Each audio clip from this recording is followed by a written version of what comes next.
Halo Kak, halo,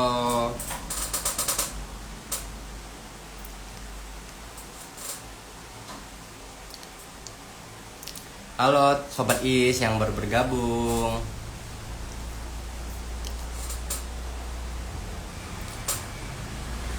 Nah, pada kesempatan hari ini kita akan sedikit mengadakan sharing session nih teman-teman, terkait program IIS di batch chapter eh, di di Thailand.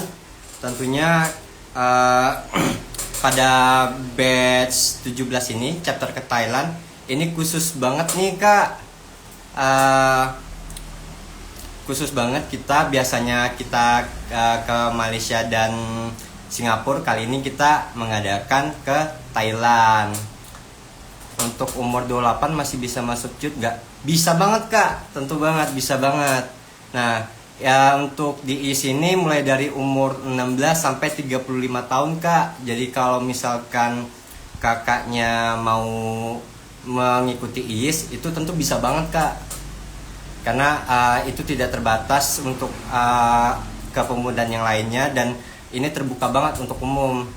Kalau misal sekarang kelas 10 tapi umur udah 15, bisa ikut nggak Kak? Mungkin nanti di tahun depan kakak umur 16 bisa ikut ntar. Nah, di kelas 11 nanti kakak bisa ikut juga.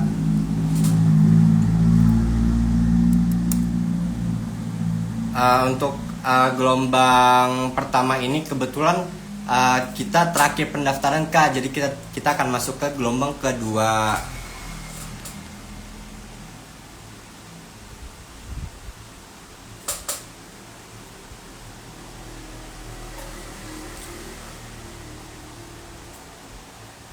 Baik, sebelum kita mulai sharing session bareng Kak Satrio, mungkin sedikit perkenalan ya Kak. Perkenalkan, nama aku Adam. Di sini mungkin aku akan sedikit perkenalkan terkait program IIS yang mungkin masih awam, yang tentunya ataupun yang sudah tahu mungkin bisa mengulik-ulik nanti pertanyaannya di kolom komentar ya Kak, bareng Kak Satrio. Sebelum kita nanti masuk ke sharing session bareng Kak Satrio, aku perkenalan sedikit ya Kak terkait program IIS ini. Senang banget rasanya bisa sharing session bareng kakak-kakak semua di live streaming kali ini.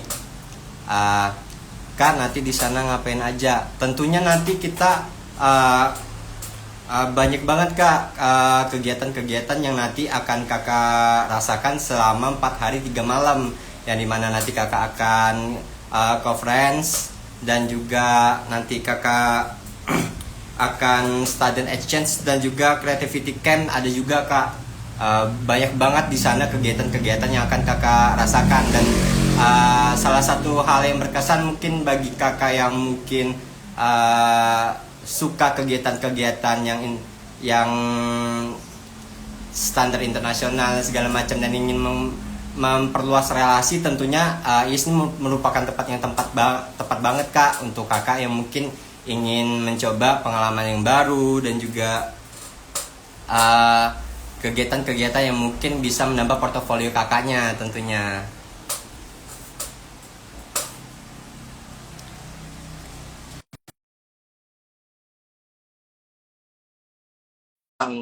Untuk Kak Satrian sudah gabung nih. Nah, kalau nggak bisa berbicara bahasa Inggris, tentu bisa Kak, bisa banget untuk untuk join ke IIS ini. Halo Kak Satrio, bagaimana kabarnya Kak? Halo, selamat malam Kak. Alhamdulillah baik. Kakak sendiri gimana kabarnya? Wah, alhamdulillah baik sekali Kak. Alhamdulillah. Nah, nah, untuk pada hari ini Kak Satrio ini akan berbagi bagaimana caranya kita bisa lolos untuk masuk ke Valifanda tentunya. Dan pada malam hari ini Kak Satrio akan memaparkan topik yang berjudul From Survival to Success, How to Secure a Fully Funded Opportunity. Nah, mungkin Kak Satrio bisa nih sharing-sharing apa aja tahapan jalur Fully Funded dalam program IIS, dan dan dari seluruh rangkaian tahapan manakah yang sangat kompleks dan krusial nih Kak di program IIS ini? Oke oke, thank you Kak sebelumnya. Tadi dengan Kak siapa? Sorry tadi Dengan agak Kak lost. Adem nih Kak. Oh Kak Adam. Kalau Oke ada siap Kak teman-teman Adam. yang kalau ada yang teman-teman ingin drop pertanyaan nanti bisa di kolom komentar ya, nanti bisa tanyakan ke Kak Satrio terkait jalur valid funded ini supaya bagaimana sih tips and triknya supaya bisa lolos. Oke, thank you ya Kak Adam buat kesempatannya. Sebenarnya selamat malam teman-teman semua. Aku izin memperkenalkan diri sedikit juga nih Kak Adam. Ya Jadi Kak. aku salah satu alumni dari IIS Batch 14 dan alhamdulillahnya menjadi Best Delegate di Batch 14. Nah, tadi membahas sedikit nih terkait apa aja sih tahapan dalam fully funded gitu kan. Pasti teman-teman juga banyak yang penasaran karena kemarin sempat banyak yang DM juga Kak Adam kayak tahapannya apa aja sih Kak, terus kayak yang menentukan itu sebenarnya di mana gitu kan. Jadi Nah, kalau iya Kak. tahapan di I sendiri itu untuk menjadi fully funded tentunya itu ada 3 teman-teman. Yang pertama tuh administrasi, terus yang kedua itu ada tes kebangsaan sama ada IC-nya. Nah, menurutku IC ini juga yang menjadi hal krusial ya buat teman-teman nanti menentukan apakah lolos ke FGD atau enggak. Nah, yang terakhir ini yang paling menurutku menjadi kuncinya ya di FGD. Karena di FGD itu menurutku menjadi puncak penilaiannya gitu. Jadi kalau oke lah kita bisa bagus nih di administrasinya, terus di tes kewawasan kebangsaan itu kita oke. Tapi kan itu based on tertulis semua ya. Nah, di FGD itu nanti kita kan benar-benar ngetes gimana kita memaparkan argumen kita, lalu kita menanggapi argumen orang lain juga, lalu seberapa kritis kita sih, terus ide yang mau kita bawakan itu seberapa menarik juga. Nah, jadi menurutku yang paling krusial itu di FGD-nya. Wah, Ada tuh. berarti di FGD ini sangat krusial banget ya Kak supaya kita bisa lolos valid funded gitu. Bener banget, karena ya tadi yang sempat aku mention ya kayak di FGD itu emang paling menjadi kunci ya, karena di sana kan kita lumayan kompleks ya, nggak semua nggak hanya based on apa yang kita tulis, tapi apa yang kita pikirkan, apa yang kita tuangkan juga kayak gitu. Nah, Kadang, wah ini banyak untuk teman-teman. ini FGD ini sendiri Kak. Nah, gimana sih Kak supaya kita bisa bawa topik-topik yang menarik nih dan Oke. bisa dilirik sama juri supaya bisa lulus gitu. Oke, pertanyaan yang menarik nih Kak Adam. Wah ini kayaknya yang nonton juga lumayan ramai ya Kak Adam. Ini banyak teman-teman alumni batch 14 juga. Ini sebelum aku Wah, spill nih aku mau menyapa teman-teman alumni batch 14 dulu nih. Wah lumayan banyak nih sudah meramaikan. halo teman-teman dari batch Iya ada Kak 14. Sasa, ada Kak Bizan. Aduh. Oke, ada ini bininya. Gak usah ada. Oke, jadi kalau buat gimana sih cara kita bisa menentukan topik atau materi yang menarik gitu kan di FGD, tentunya jangan bawakan topik atau materi yang terlalu general ya. In case, semisal ketika kita berbicara, karena kan ada 4 bidang. Aku Ya. sebagai contoh pendidikan paling gampang. Nah, ketika kita kan nanti disuruh memberikan sebuah gagasan kita kan. Nah, semisal kita mengambil topiknya pendidikan, kira-kira permasalahan apa sih yang mau kita angkat gitu kan? Oke, pasti let's say kita mengangkat permasalahan ketika e-learning gitu, pembelajaran digital. Nah, pembelajaran digital yang ingin dibawakan itu seperti apa lebih detailnya? Karena kalau pembelajaran secara digital itu kan sudah banyak ya kompetitornya. Mungkin kayak misal contohnya ada Ruang Guru, terus ada 1%, Udemy, Coursera, dan sebagainya. Nah, tapi apa sih yang kita bawakan itu berbeda. Nah, itu nanti yang menjadi kunci juga dalam gagasan kita. Dan sajikan dalam FGD itu berdasarkan data gitu. Jadi kalau semisal kita membawakan sebuah materi itu berdasarkan data permasalahannya, itu pasti menjadi lebih menarik. Atau sebagai approval, oh ternyata orang ini tuh sudah riset lebih jauh ya ketika mempersiapkan diri di FGD ini gitu. Jadi let's say nih, misal ada orang A sama orang B. Orang A menyampaikannya seperti ini. Berdasarkan data yang saya dapat bahwa ternyata 80% di daerah 3T itu mereka belum mendapat saluran materi secara baik gitu. Nah, orang B-nya seperti ini. ternyata banyak ya dari teman-teman di 3T itu yang belum mendapatkan materi pembelajaran secara baik. Nah, gitu. Jadi sebenarnya perbedaannya itu kan kelihatan ya, kayak ketika kita membawakan sebuah data itu kan berarti lebih menarik ya, kayak oh ternyata orang ini lebih prepare gitu kan, dan dia tuh nggak berdasarkan asumsi kita aja, jadi benar-benar based on data yang kita punya kayak gitu. Wah, Jadi menarik menurutku sekali ya Kak. kuncinya kayak gitu.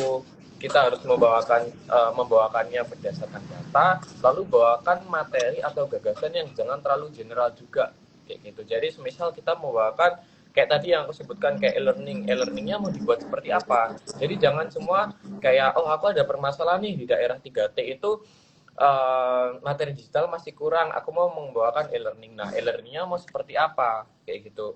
E-learning yang pembelajarannya terpersonalisasi kah, atau e-learning yang ada prakteknya secara real time kah, atau yang kayak gimana kayak gitu. Jadi lebih detailnya itu jadi idenya tuh lebih dispesifikkan kayak gimana, jadi orang-orang tuh nggak kayak ngawam gitu ketika melihat ide itu kayak gitu sih Kak Adam. Wah, menarik sekali ya Kak. Kalau dari Kak Satrio sendiri itu gimana sih Kak, dari pengalaman Kakak nih mengikuti dari tahapan-tahapan jalur Valley Funded ini sampai bisa lulus gitu. Dan tips and triknya dari Kakak gimana?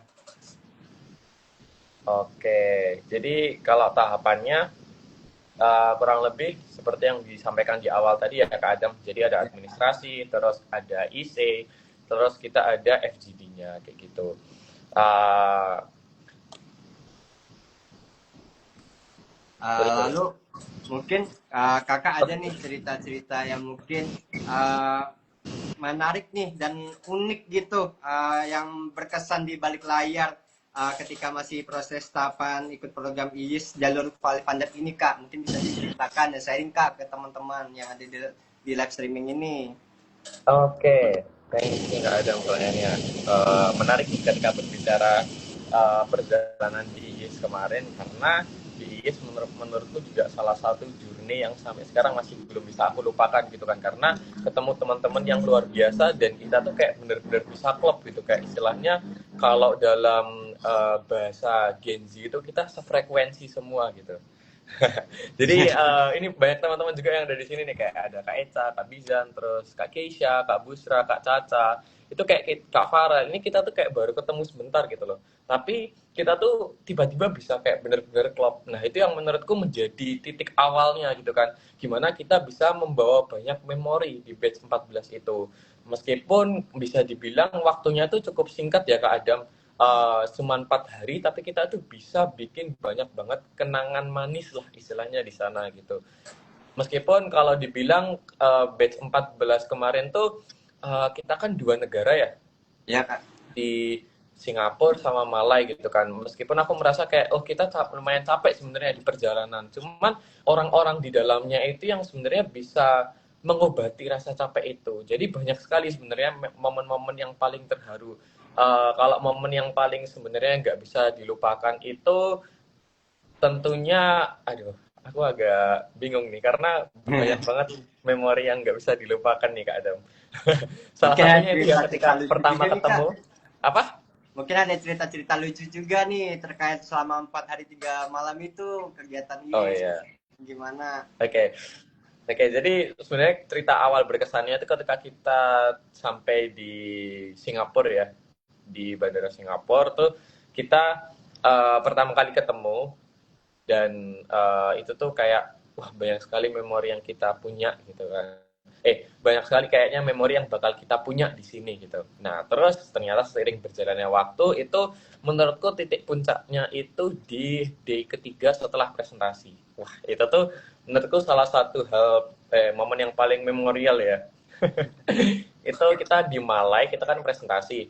Setelah presentasi kita itu ada kayak menurut istilahnya kita ada sharing lah. Jadi kita menceritakan 3 fase kehidupan kita itu kayak gimana. Nah, itu tuh menurutku yang menjadi salah satu titik puncaknya momen kenangan di IGS, karena mostly teman-teman di sana itu kayak pada nangis semua gitu. Dan aku appreciate banget sih sama teman kakak support tim di IGS ini, bener-bener mereka itu bisa ngebonding kita itu keren banget gitu.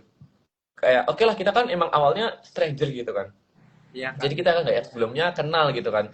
Terus tiba-tiba di sana itu kita dibonding dengan bagus, dan kebetulan ya kita benar-benar sefrekuensi, dan ketika ada momen yang benar-benar menyatukan kita itu menjadi salah satu momentum yang paling berkesan, yaitu yang pas itu habis setelah presentasi kita menceritakan kisah kita, dan ternyata orang-orang di sana itu bisa memberikan feedback eh, terhadap cerita kita itu juga bagus gitu loh.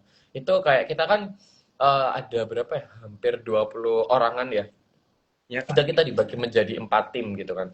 Jadi kita dibagi menjadi 4 tim, kita bercerita di kotaannya masing-masing. Nah, jadi di kotaannya itu ada 4 sampai 5 orang. Kita berceritalah tentang kisah kita masing-masing gimana.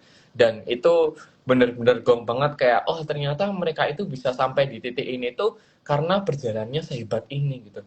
Oh, dia bisa sampai di titik ini tuh kayak perjalanan yang mereka lewatin itu ternyata nggak semulus itu gitu loh. Jadi itu sebenarnya yang menjadi salah satu deeply apa ya, perasaan juga buat aku gitu, kayak oh ternyata dia bisa sampai di titik ini tuh dia pernah melewati fase ini. Ternyata dinamika kehidupan seseorang tuh beda-beda, dan mereka tuh bisa setangguh ini loh, bisa sampai kita punya sebuah achievement yang luar biasa kayak gitu. Jadi aku merasa teman-teman di IIS ini tuh benar-benar menjadi rumah lah istilahnya kayak gitu. Jadi dan aku merasa bahwa kita tuh nggak cuma sekedar belajar, atau nggak cuma sekedar kita itu di sana berkompetisi, tapi di sana kita itu mengukir sebuah cerita, dan ceritanya itu menurutku most of them I feel mereka masih banyak yang belum bisa melupakan kisah-kisah di IIS ini gitu. Dan di hari keempat itu juga sebenarnya hari yang paling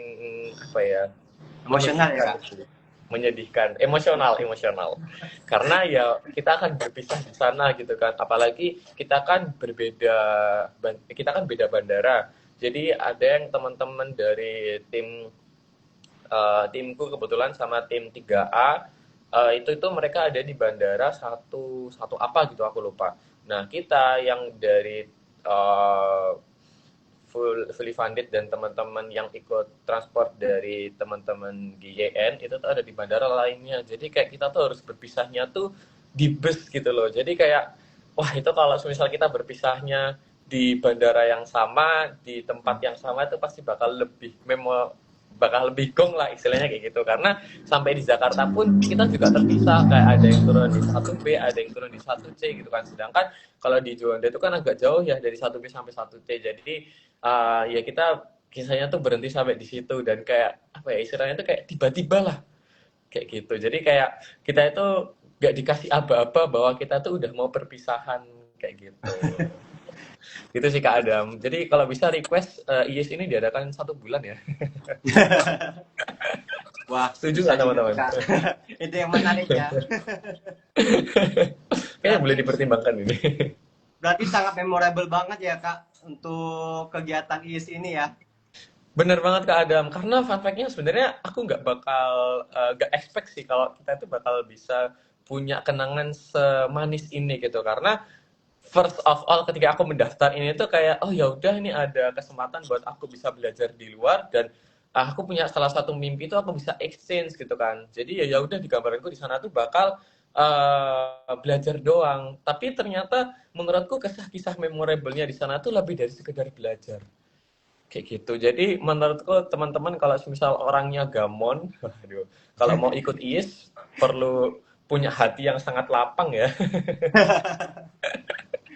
Gitu. Jadi ya itu sih Kak Adam, cerita menarik di IIS gitu kan. Jadi ya tuh masih bagian kecil ya, karena banyak sekali kalau semisal diceritakan lebih detailnya. Even ketika kita meeting online pun juga menurutku banyak kisah menariknya gitu kan. Biasanya sama Kak Haikal gitu. Tadi aku sempat cerita, ini nanti moderatornya Kak Haikal atau bukan? Bukan gitu kan. Maksud apa-apa di IIS aku gitu kan. Jadi emang untungnya kakak di Super Team ini udah lucu, dan untungnya kita juga sefrekuensi buat diajak jok sana gitu. Jadi meskipun kita belum ketemu offline tuh, kita di online pun aku merasa bondingnya kita itu udah kuat gitu loh. Kayak bisa ketemu kakak mentor juga, kayak ada Kak Rozan, Kak Shalom, Kak Diko, terus ketemu teman-teman delegasi yang lainnya gitu kan, kayak aku bisa dapat kenalan baru dari teman-teman di Undip, di UI, terus teman-teman di UIN Jakarta, teman-teman di Makassar gitu kan, teman-teman di Palembang. Jadi kayak merasa bisa kenal banyak orang baru lah dari berbagai daerah, kayak ada yang dari Sumatera juga, kayak gitu sih Kak Adam. Jadi menurutku bisa dibilang di IS ini kita banyak dapat hal gitu, kayak relasi ini hal pasti gitu kan, pengalaman ini pasti, tapi memori ini yang belum tentu bisa didapat dari semua kegiatan yang teman-teman punya nantinya gitu. Lalu kira-kira nih Kak, apa sih yang diekspektasikan dari mengikuti program IS ini, dan sekiranya tuh apakah uh, yang Kakak ekspektasikan itu tuh benar-benar terrealisasi gitu? Oke. Jadi first of all aku tuh sebenarnya tertarik ya ketika ke Singapura tuh tentang profesionalitas mereka. Karena basically kalau berbicara di Indonesia ini kan kita di hal profesionalitas itu kan masih agak kurang tinggi ya. Nah, aku ketika sampai di Singapura tuh kayak mereka tuh bener-bener profesionalitas ketika aku merasa ketika sampai di NUS. Di NUS tuh outfit itu ternyata nggak berpengaruh bagi mereka. Jadi style itu kayak ya udah, yang penting lu datang ke sini lu niat buat belajar gitu. Dan kayak membawa hewan peliharaan pun juga nggak apa-apa gitu loh. Itu hal yang bikin aku kaget juga ya. Ada yang bawa hewan peliharaan di sini gitu kan. Tapi as long as itu tidak mengganggu pembelajaran mereka itu oke. Dan ternyata universitas di sana tuh benar-benar suportif tentang mahasiswa yang ada di sana. Jadi kayak benar-benar difasilitasin gitu loh. Dan satu hal yang menarik di aku, Singapura itu kan sumber daya alamnya itu kan sangat minim ya, tapi mereka tuh bisa punya pengelolaan yang bagus. Nah, itu yang sebenarnya aku sempat penasaran juga sebelumnya. Dan di sana itu ternyata orang-orangnya emang benar-benar ditekan bahwa oh kita harus punya solution dari sebuah question itu. Jadi question dan problem itu. Jadi ketika kita punya permasalahan, oh sumber daya alam kita sangat terbatas. Gimana cara kita bisa ngakalin itu buat kita itu bisa menjadi negara yang capable lah, atau negara yang maju gitu. Karena kalau di Indonesia sendiri kan sebenarnya sumber daya alam itu sangat banyak ya. Tapi menurutku pengelolaannya itu masih kurang. Nah, ternyata di Singapura itu meskipun mereka punya problem seperti itu, mereka itu bisa mengelola dengan baik. Jadi kayak menurutku inovasi di Malaysia itu inovasi di Singapura tuh bener-bener kayak banyak yang out of the box lah, kayak gitulah Kak Adam. Terus tentunya aku juga mau, selain mau cari knowledge yang kayak gitu tuh aku mau cari relasi juga ya, karena aku merasa di dunia ini tuh banyak hal baru yang belum aku jelajah, hal baru yang belum aku pelajarin gitu. Jadi aku berharap ketika join IES ini bisa kenal dari teman-teman berbagai daerah, bisa punya knowledge yang luar biasa gitu kan. Jadi kayak kemarin sempat di kita kan ada mentoring juga ya, itu kenal sama Iya Kak Kak. Rozan. Ya, Kak Rozan ini kan kerja as a web developer, which is itu linear sebenarnya dari program studiku karena aku prodi sistem informasi. Tapi ketika aku tanya backgroundnya dari apa Kak? Dari Fakultas Bahasa. Kok bisa gitu kan. Nah ternyata itulah yang menjadi kayak oh ternyata di dunia ini tuh banyak sekali cerita menarik yang belum aku ketahui. Nah salah satunya seperti itu, kayak ternyata banting setir di pekerjaan itu sangat banyak kayak gitu. Terus teman-teman di IS kemarin juga punya banyak cerita yang menarik gitu, karena kemarin ada yang dari Papua juga kayak gitu. Jadi mereka itu menurutku sangat berkesan lah istilahnya, ketika punya sebuah memori yang benar-benar nggak bisa aku lupakan. Jadi selain aku kemarin pengen cari knowledge di sana ya tentang dunia profesionalitas di Singapura itu seperti apa, problem yang mereka punya, solusinya seperti apa, dan aku pengen juga banyak dapat cerita dari teman-teman delegasi di IGIS. Kayak gitu sih Kak Adam, dan alhamdulillahnya itu semuanya benar-benar tercapai lah kayak gitu. Berarti apa yang Kakak harapkan selama mengikuti IS ini benar-benar rasanya benar-benar tercapai ya Kak? Bener banget Kak Adam, karena ketika pertama sebelum aku berangkat itu kayak aku sebenarnya nggak berekspektasi banyak ya, kayak oh ya udah aku di sana bakal belajar, aku ya udah ya, jadi kayak let it flow aja gitu. Tapi ketika bertemu orang-orang seperti ini, terus merasakan day pertama seperti apa, itu tuh kayak langsung wah kayaknya aku harus explore ini, aku harus explore ini, aku harus explore ini, gitu sih Kak Adam. Jadi kayak banyak tiba-tiba ekspektasi yang tiba-tiba muncul gitu ketika udah berjalan di sana. Lalu nih Kak Satrio, kira-kira insight atau value yang kakak dapatkan itu tuh kan sangat berdampak ya kak bagi kakak sendiri setelah mengikuti program IIS itu. Uh, Kiranya tuh impactful dalam kehidupan kakak setelah mengikuti IIS itu apa sih kak? Kayak misalkan dari kayak personal branding kakak naik ataupun kayak dapat opportunity yang lebih luas gitu kak setelah mengikuti IIS. Mungkin bisa kakak sharing nih sama teman-teman gitu. Oke, menarik Kak Adam. Ketika berbicara apa sih yang didapat dari IELTS terus membuka opportunity yang baru. Tentunya banyak banget ya Kak Adam, karena seperti yang kita ketahui bahwa IELTS nanti kita dapat sertifikasinya kan eventnya internasional gitu. Jadi Ya, ketika kita punya sertifikasi internasional di sana pasti membuka opportunity yang lebih luas lagi. Karena kalau sertifikasi di nasional itu kan udah banyak ya. Tapi internasional itu yang menurutku bisa menjadi unique value gitu. Nah, kalau dari aku basically itu selalu pengen mencari hal unique value apa sih dalam diri kita yang nggak bisa yang berbeda dari orang lain kayak gitu. Nah, salah satunya punya sertifikasi internasional ini. Ketika teman-teman punya sertifikasi internasional, entah nanti teman-teman kan nanti ada itu ya Kak, ada kompetisinya, ada awardingnya. ya, Nah, nanti teman-teman kan ada opportunity buat dapat best speaker, terus best delegate, creative delegate, best leader, terus best team, terus best idea atau hal-hal yang lainnya, itu tuh pasti nanti menjadi branding teman-teman. Jadi ketika, oh aku lagi butuh orang nih buat pemateri di event exchange gitu kan. Oh aku lagi butuh nih jadi pemateri di public speaking. Ketika teman-teman mendapatkan award sebagai best speaker, itu nanti bisa menjadi portofolio yang teman-teman bawakan. Kayak, oh, aku kemarin jadi best speaker nih di International Youth Innovation Summit gitu kan. Nah, kira-kira dari background yang aku punya itu pasti nanti bisa membuka opportunity yang lainnya. Karena kemarin ada nih contoh, Kak Adam, itu ada leadernya tim 3, itu Kak Farel, dia first place best speaker.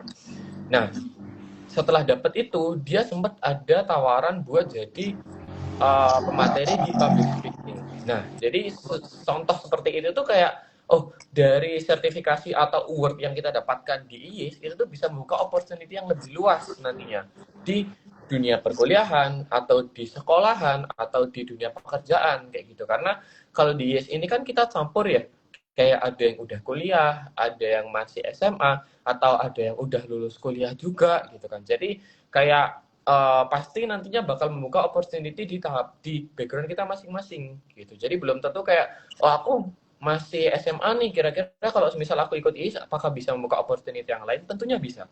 Apalagi teman-teman punya uh, award di sana, misal nanti jadi best presentation gitu kan. Jadi nanti teman-teman bisa sharing nih, oh kemarin di IIS teman-teman bisa jadi best presentation itu karena seperti apa, kayak gitu. Jadi di sini tuh benar-benar membuka opportunity yang luas banget sih Kak Adam. Apalagi nanti misal teman-teman universitasnya ada yang mendukung, kayak misal kamu dapat sertifikasi internasional bisa bebas skripsi. Nah, itu salah satu hal yang bisa teman-teman dapatkan juga kayak gitu. Jadi, menurutku opportunity yang bisa didapatkan dari IIS itu nggak sekedar banyak, tapi banyak banget. banyak banget ya kak. Gitu, Kak Ya Adam. kayak Ya, benar. uh, kayak misalkan kayak anak SMA pun walaupun kayak misalkan dari misalkan anak sekolahan itu kan biasa sibuk masih sekolah ya kak. Ada ulangan Benar. segala macam tapi kayak mungkin masih ada ya sekitar kayak anak-anak sekolah masih bisa ikut IIS gitu kan kak. Benar, karena kemarin tuh masih ada yang anak sekolah juga Pak, SMA kelas 2 kalau nggak salah. Gitu, Kak Masih Adam. muda Jadi, banget ya kak berarti. iya, dan dia kayaknya dapat best speaker juga, tapi second place atau third place ya, aku lupa. Jadi kayak benar-benar bisa nge-branding diri sih, kayak lu masih SMA kelas 2 tapi udah dapat achievement kayak gini, apalagi eventnya internasional kayak gitu. Nah, mungkin ini kita masuk ke sharing session ke teman-teman nih kak di kolom komentar. Nah mungkin kayak ada beberapa pertanyaan kayak dari uh, Kak Reza Bintarahan itu dia nanya kak, bang untuk umur 28 masih bisa masuk youth gak gitu? Itu umur 28 masih bisa nggak kak? Nah, kalau nggak salah itu batasannya 30 tahun ya Kak Adam. 35 tahun kak. Oh, 35 tahun. Ah, Nah, jadi umur 28 pun masih bisa, 30 pun berarti masih bisa ya, teman-teman. Jadi masih bisa dikatakan youth gitu. Karena di sini ya seperti yang tadi aku mention bahwa kita tuh nggak cuman kayak dari anak SMA, mahasiswa gitu, tapi banyak juga yang mereka udah lulus dari perkuliahan. Bahkan kemarin ada yang dosen juga, sempat di timku itu ada dosen, cuman kebetulan dia ada acara lain jadi mengundurkan diri gitu sayangnya. Jadi kayak umur 28 pun masih bisa gitu. Jadi dan kita di sana tuh nggak kayak di kotak-kotakan, kamu masih SMA di sebelah sini ya, kamu udah kuliah di sebelah sini, kamu udah kerja di sebelah sini, enggak. Jadi kayak kita tuh benar-benar disatukan kayak gitu Kak Adam. Jadi kayak nggak ada gap lah di antara kita. Gitu sih Kak Adam. menarik banget ya Kak, bahkan sampai dosen pun ada yang ikut IIS ya Kak. Bener banget Kak Adam. Jadi kayak di IS ini tuh kita bisa benar-benar dapat relasi itu nggak cuma sepantaran kita, tapi lebih tua bahkan lebih muda. Kayak gitu sih Kak Adam. Nah, mungkin kalau teman-teman ada yang ingin ditanyakan nanti bisa ditanyakan di kolom komentar, nanti kita jawabkan satu persatu ya teman-teman. Mungkin kalau ada yang kelewat atau gimana, kita nanti kumpulin pertanyaan teman-teman dulu, nanti kita tanyakan setelah sharing session yang tadi gitu. Ini sekarang kita lanjut pada sesi pertanyaan teman-teman. Nah, ini ada pertanyaan lagi. Itu kalau misalkan nih Kak, ada yang kayak orang Indonesia itu kuliah di luar negeri, itu dia pengen ikut program IIS gitu. Misalkan dia kuliah di ini kan batch Thailand ya Kak, untuk batch 17 ini. Nah, dia kuliah di Thailand terus pengen ikut IIS, itu kira-kira bisa nggak Kak? Atau misal dia di mana negara yang berbeda terus dia pengen ikut IIS, itu kira-kira bisa nggak Kak? Wah, menarik nih. Sebenarnya aku detailnya kurang paham ya Kak Adam, jadi nanti boleh dibenarkan kalau misalnya aku salah. Sepeda yang aku tahu tuh boleh aja, asalkan teman-teman itu nanti bisa meluangkan waktunya selama program berlangsung. Karena kalau kemarin kan aku cek poinnya di Singapura ya, itu kita dibebasin. Kita boleh kumpul di Jakarta atau di Singapura langsung. Nah, dari situ aku menangkap bahwa, oh, sebenarnya kita meskipun lagi berkuliah di luar pun nggak masalah gitu. As long kita bisa meluangkan waktu ketika program itu berjalan. Dan kita tuh benar-benar harus full ikut kegiatan itu ya, karena jadwal kita itu bakalan terisi terus gitu dari pagi sampai malam. Jadi nggak bisa kayak, oh aku mau ikut pagi sampai siang aja, sorenya aku ada kuliah, itu nggak bisa. Jadi kalau misalnya teman-teman mau ikut program ini dari universitas luar pun sebenarnya nggak apa-apa, tapi teman-teman harus bisa meluangkan waktunya juga gitu. Jadi karena kan kalau di Thailand nanti pasti kumpulnya di Thailand ya. Jadi pasti teman-teman dikasih opsi mau kumpul di Jakarta atau kumpulnya di Thailand langsung kayak gitu. Jadi dibebasin kok teman-teman mau kumpul di mana. Jadi nggak harus kayak misal lagi kuliah di Malaysia nih, terus kita kan chapternya batch ini kan ke itu ya, ke Thailand. Jadi nggak harus kayak dari Malaysia balik Jakarta terus ke Thailand, tapi bisa juga dari Malaysia langsung ke Jakarta, langsung ke Thailand gitu sih Kak Adam. Sepeda yang aku tahu ya kayak gitu. Iya.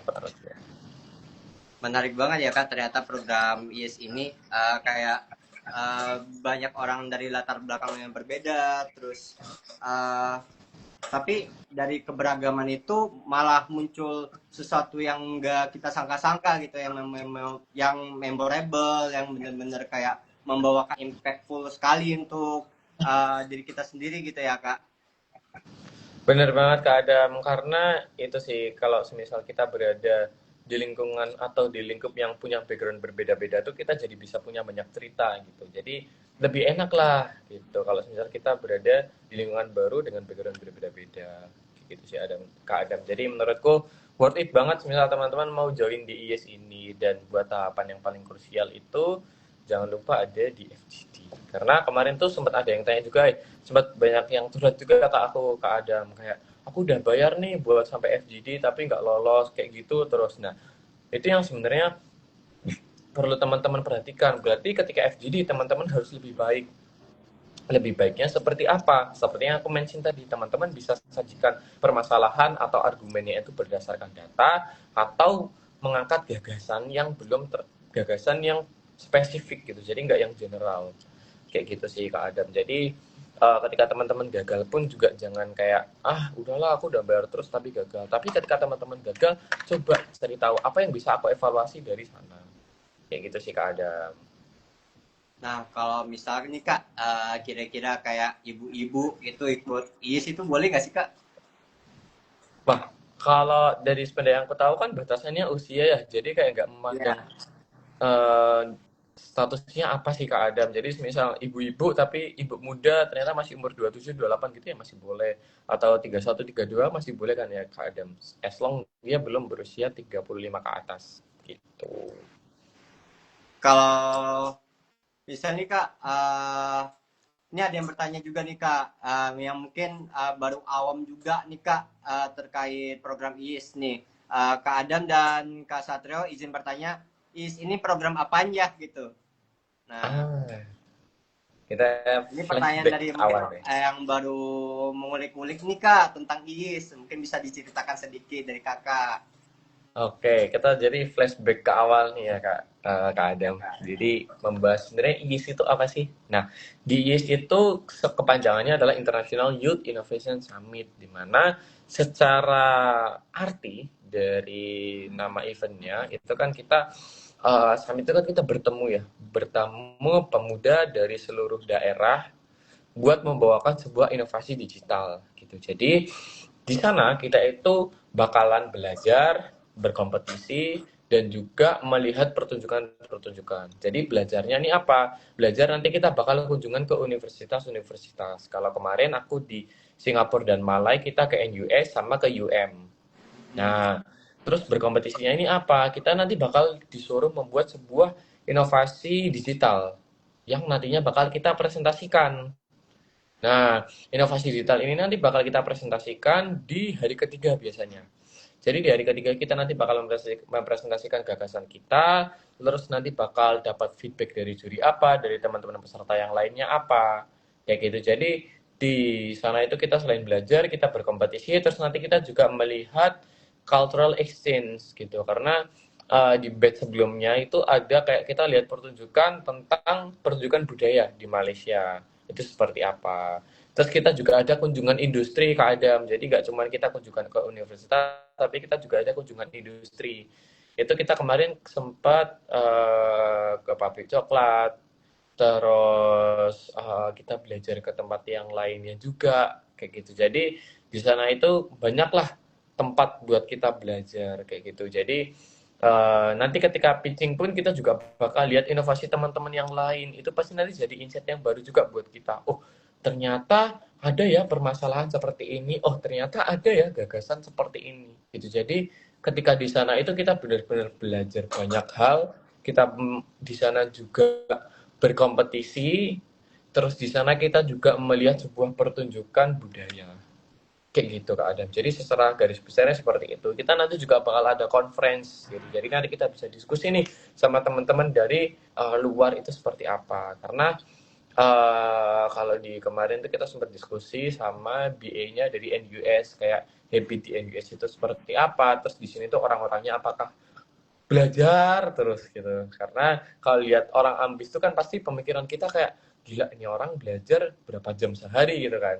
Nah tapi dari sana ternyata oh mereka juga ada waktu istirahatnya. Cuman emang basically mereka orangnya suka belajar. Kayak gitu sih Kak Adam. Kalau dicari secara garis besar tuh seperti itu. Lalu ada yang bertanya juga nih Kak, kayak terkait Kak Satrio, apa perbedaan antara kampus-kampus di Indonesia sama kampus di Singapura atau Malaysia selama di sana Kak? Ah, menarik nih. Kalau berbicara perbedaan kampus di Indo sama Singapura dan Malai, tentunya yang pertama tuh dari segi profesionalitas ya. Di Singapura itu menurutku sangat menjunjung tinggi profesionalitas. Jadi kayak hal-hal yang kayak nggak bakal mempengaruhi pembelajaran itu nggak bakal dipermasalahkan. Misal kayak outfit, pakaian, potongan rambut, terus bawa hewan peliharaan gitu. As long itu nggak mengganggu pembelajaranmu dan itu juga kamu bisa fokus belajar di sana itu kayak ya udah oke okay, gitu. Nah tapi kalau di Indonesia ini kan kita kayak benar-benar karena menurutku di sini tuh kita masih sopan santunnya tinggi ya gitu. Jadi kalau di sana kan menurutku kita tuh lebih ke perbedaan mindset gitu. Jadi kalau di sini kan sopan santun unggah-ungguh gitu kalau bahasa orang Jawa itu masih penting. Tapi di sana yang diangkat tuh profesionalitas karena mereka tuh fokusnya ya lebih ke dunia pekerjaan kayak gitu. Jadi kalau di Indonesia ini kan mungkin emang latar belakang geografisnya itu kan beda ya, terus hal-hal sejarahnya juga beda. Jadi pertama yang paling kerasa itu. Jadi kayak di sana itu orang-orang tuh menjunjung tinggi profesionalitas. Nah kalau di sini tuh kayak kita itu masih banyak hal-hal kayak sebenarnya tuh nggak mengganggu profesionalitas tapi masih dipermasalahkan. Kalau di Malai sebenarnya kurang lebih sama kayak di Indonesia ya, karena kita masih istilahnya masih tetanggaan lah kayak gitu. Sorry, cuman di sana emang profesionalitasnya sedikit lebih tinggi daripada Indonesia. Itu yang pertama. Terus yang kedua dari fasilitas. Aku ngerasa di NUS tuh kayak kita tuh bener-bener difasilitasin as a mahasiswa. Jadi semisal kita lagi stres, kita tuh di sana disediakan konsultan. Semisal kita lagi burnout, kita di sana tuh kayak difasilitasin buat tempat bermain game. Wah, Semisal kita butuh tempat belajar gitu tuh kita juga difasilitasin ruang belajar yang luas. Semisal kita lagi pengen olahraga, itu tuh di sana ada climbing juga. Jadi kayak oh wow, di sini tuh kayak bener-bener ngefasilitasin mahasiswanya lah buat mereka bisa berkembang. Karena berkembang itu gak cuma secara akademik, tapi non akademik itu juga penting. Nah, different ketika kita di Indonesia kayak fasilitas-fasilitas kayak gitu tuh belum tentu kita dapatkan di semua universitas yang ada di Indonesia. Mungkin let's say ada di beberapa kampus gitu ya, kayak mungkin ada kampus A yang dia punya konsultan, tapi dia belum tentu punya fasilitas yang lainnya kayak tempat bermain game. Kalau di UB itu kan kalau nggak salah ada tempat buat main game juga. Nah, tapi nggak semua di universitas di Indonesia tuh ada kayak gitu. Nah, menurutku di Indonesia tuh perlu sih buat kita bisa adain fasilitas-fasilitas kayak gitu. Jadi istilahnya tuh benar-benar kayak kita itu ke kampus nggak cuma buat belajar doang gitu, tapi banyak sekali hal yang bisa kita eksplor di kampus itu kayak gitu. Nah, kalau di Malai kurang lebihnya juga sama, cuman menurutku di sana dari segi teknologi itu lebih mendukung karena mungkin aku merasa bahwa di Malai itu lebih banyak pendatang ya. Maksudnya pendatang di Malai sama di Indonesia kan lebih banyak di Malai ya buat mereka studi. Karena university di sana itu menurutku ada beberapa yang lebih besar daripada di Indonesia kayak Malaya, Petronas, teknologi apa ya, teknologi Malai lah kalau nggak salah. Itu mereka emang kan banyak mendapat mahasiswa dari luar Malaysia ya. Jadi kayak mereka benar-benar menyediakan fasilitas yang kayak worth it lah buat orang luar datang belajar di sini. Nah, menurutku ini yang perlu dicontoh juga sama Indonesia. Jadi kayak di sana itu kita itu benar-benar dibuat nyaman lah dalam perkuliahan kayak gitu. Jadi ketika kita mau coba berkembang atau bersaing di luar pun kita juga harus bisa memberikan mereka fasilitas yang nyaman juga. Terus yang ketiga menurutku dari segi apa ya, gap antara mahasiswa dengan dosen atau profesor. Nah, di sana itu kalau di Singapura itu kayak kita ngobrol sama profesor atau dosen di kantin itu kayak ya udah biasa aja gitu. Dan mereka tuh nggak kayak butuh dihormati banget gitu. Nah, menurutku di Indonesia tuh kayak benar-benar butuh kayak, aku ini dosenmu loh, aku ini profesormu, hargain aku.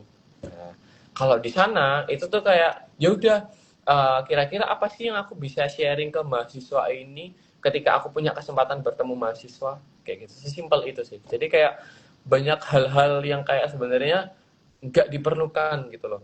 Buat kita jadi sebuah drama atau permasalahan itu yang sebenarnya bisa kita minimalisir kayak gitu sih Kak Adam. Jadi ya ketika berbicara di luar itu seperti itu sih sebenarnya secara garis besar yang berbeda dari fasilitas kampus, terus dari gap mahasiswa dengan dosen, terus dengan kurikulum pembelajaran tentunya ya, terus kebijakan-kebijakannya juga yang membuat kita nyaman berada di kampus kayak gitu sih Kak Adam. Soalnya kalau aku merasa kayaknya kalau di luar itu tuh mereka sistemnya tuh kayak mahasiswa butuh dosen, dosen juga butuh mahasiswa. Nah, kalau di Indonesia menurutku mahasiswa yang butuh dosen dan itu stop sampai di situ doang. Kayak gitu. Oke lah, emang ada beberapa kayak dosen itu butuh mahasiswa, tapi cuma di beberapa hal doang gitu atau di beberapa kepentingan aja. Tapi kalau in daily activity-nya itu enggak. Nah, kayak gitu yang menurut gue sebenarnya secara garis besar itu kerasa bedanya. Kayak gitu sih Kak Adam. Mungkin bisa menjawab teman-teman tadi. berarti kayak tingkat toleransinya sangat tinggi sekali ya Kak di kampus-kampus sana ya. Bener, karena basically menurutnya yang SDM-nya juga beda sih Kak Adam. Jadi kayak kita bikin kebijakan kayak gini itu mereka tahu bahwa mereka itu bakal patuh dengan kebijakan ini. Nah, yang berbeda kan di Indonesia kadang kita punya kebijakan A, belum tentu nih orang-orang bisa menerima kebijakan itu.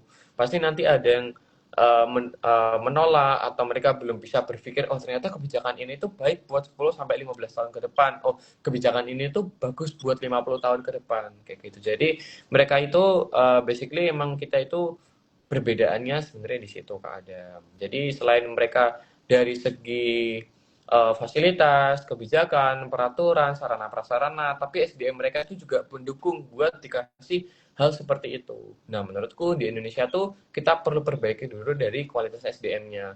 Ketika kita dikasih sarana prasarana tersebut, kita dikasih kebijakan tersebut, kita dikasih hal-hal kayak gitu tuh apa kita itu bisa mendukung. Contoh simpelnya kayak kita lagi di coworking gitu. Ada tulisan buang sampah pada tempatnya. Orang-orang di sana tahu ketika mereka punya sampah harus dibuang. Nah, di Indonesia nggak semua orang tahu akan hal itu. Ada yang dibuang, ada yang kayak ditinggalin, ada yang malah dibikin lebih berserakan. Kayak gitu sih sebenarnya. Contoh simpelnya ya Kak Adam ya. Nah, di kolom komentar banyak banget nih Kak pertanyaan-pertanyaan terkait kayak aku masih SMP kelas 9, kayak masih kelas 10 gitu. Eh, emang boleh nggak sih Kak, kayak ada yang bilang dia kelas 9 tapi umurnya udah 17 tahun nih, dia pengen ikut gitu. Kayak ada yang tadi sampai ibu-ibu sampai umur 28 tahun, itu tuh bertanya terkait umur gitu Kak. Mungkin Kakak bisa jelasin nih Kak, kayak di sini nih nggak ya dari umur 16 sampai 35 tahun itu uh, teman-teman bisa ikut gitu. Mungkin Kak Satrio bisa nih yakinin teman-teman kalau masih ada yang ragu-ragu untuk mau ikut IIS gitu. Oke, jadi di sini kita nggak berpatok usia status ya teman-teman. Jadi kayak as long teman-teman masih memenuhi persyaratan antara 15 sampai 30 tahun, 35 tahun tuh oke aja. Jadi seperti yang aku tadi sempat ceritakan juga bahwa kemarin di batch 14 itu masih ada yang SMA juga, ada yang lebih tua juga kayak gitu. Jadi enaknya di IS tuh kita nggak dikotak-kotakan kayak lu masih SMP lu di sini ya, lu masih SMA nggak usah ikut kayak gini, lu udah kuliah harus kayak gini ya. Enggak, tapi kita tuh benar-benar dijadikan satu tanpa gap kayak gitu. Jadi kayak kita tuh di sana benar-benar menjadi suatu kesatuan, dan yang perlu kita ketahui di sana kita itu basicnya benar-benar belajar teman-teman.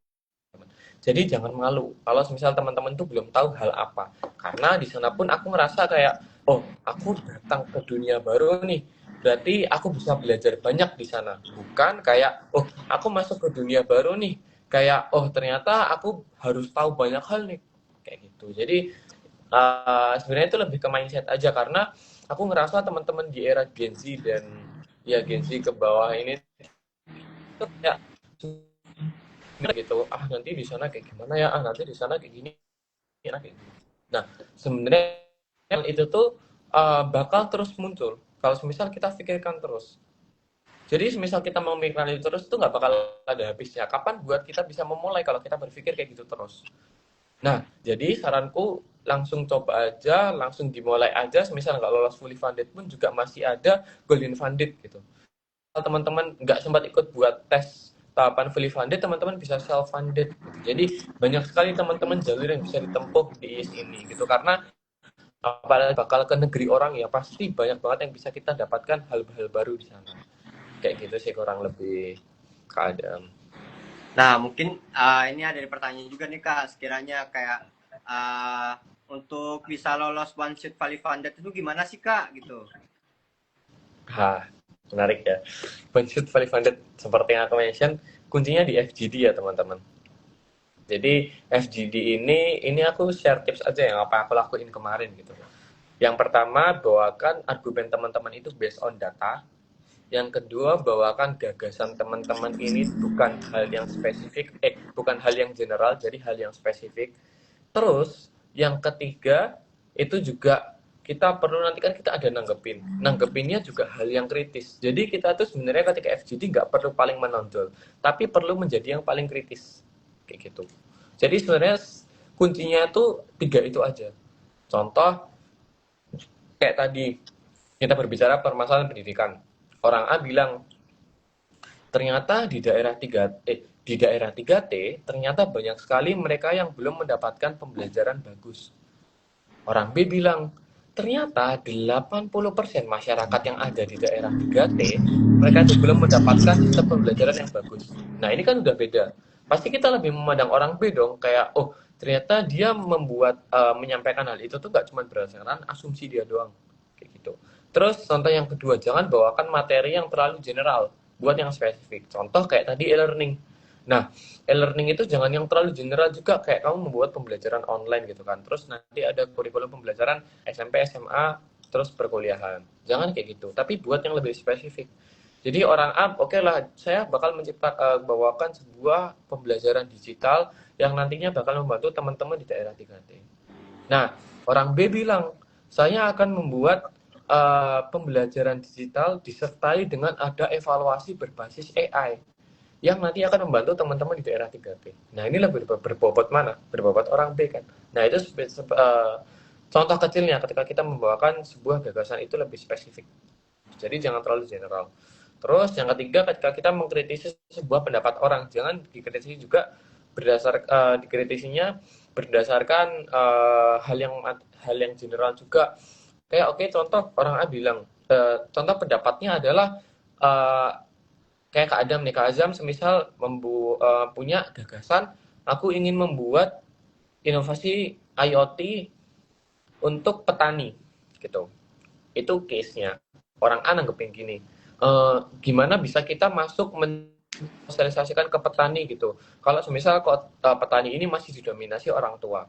Orang B bilang, kira-kira gimana ya cara masuk IoT ini ke petani daerah, karena petani daerah itu seperti data yang kita ketahui, ternyata 75% dari mereka itu berusia 50 ke atas, dan 70% dari mereka itu masih merasa gaptek dengan teknologi. Nah, kayak gitu. Jadi sesimpel hal-hal kayak gitu tuh, ini contoh ya. Jadi contohnya kayak teman nanti bisa dipakai contoh ini tuh buat implementasi di FGD. Jadi kuncinya sebenarnya 3 tadi.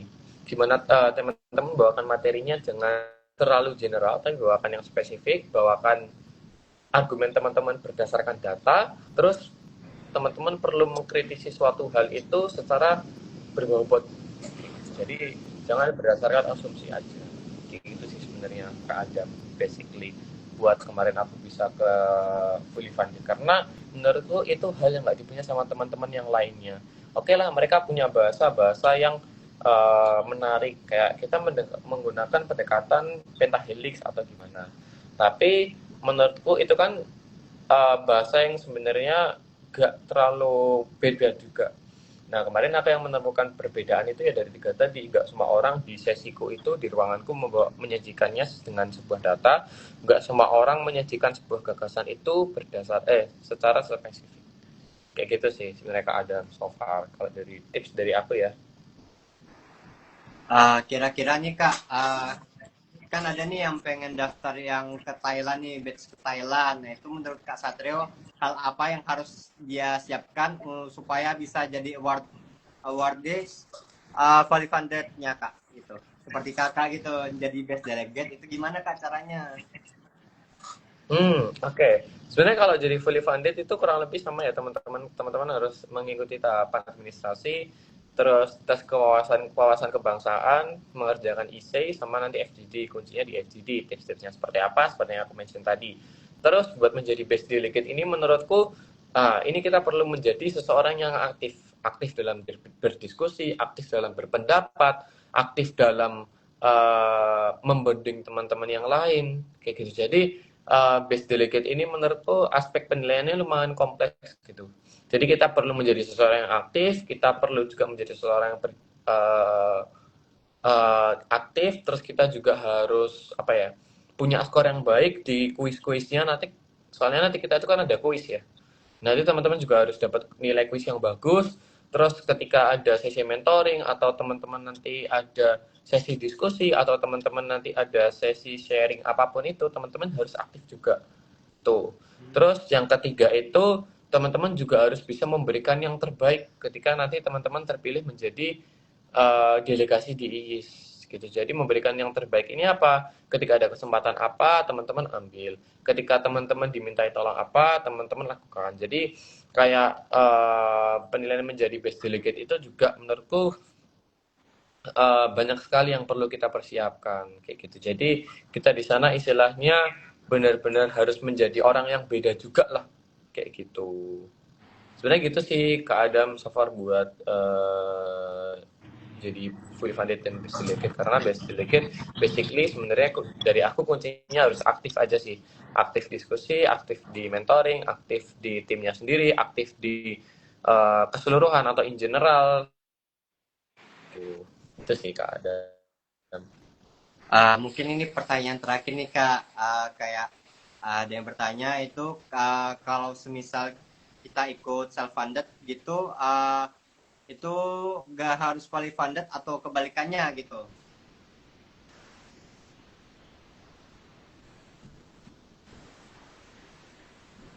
Halo Kak Satrio.